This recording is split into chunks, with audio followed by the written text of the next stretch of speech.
एक दानचंद नाम का महाकंजूस आदमी जिसका सिद्धांत था कि चमड़ी जाए पर दमड़ी ना जाए। एक बार पत्नी बोली, इंसान का शरीर मिला है, कुछ तो दान करो। बोला नहीं। पत्नी बोली, एक बार गंगा स्नान कराओ, कुछ तो पुण्य मिलेगा।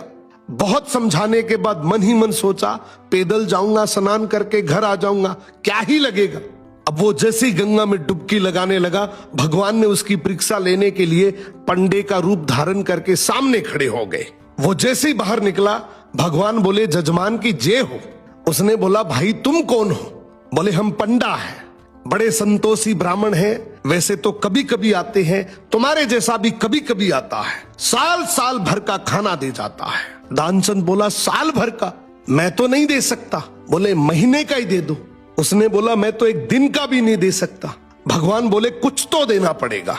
उसने बोला, चलो एक धेला दे दूंगा। भगवान बोले, चल तू धेला ही दे।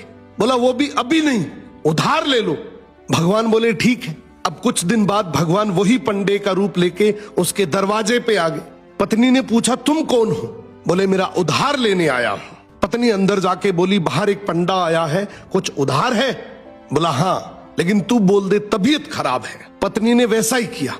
भगवान बोले, चलो जजमान के ठीक होने तक का इंतजार करते हैं, खाना ले आओ। पत्नी फिर अंदर जाती है और बोलती, वो पंडा तो यहीं चौकड़ी मार के बैठ गया। वो बोला, बोल दे मर गए। पत्नी जैसे ही आकर बोलती है, भगवान तुरंत खबर फैला देते हैं कि दानचंद गुजर गए।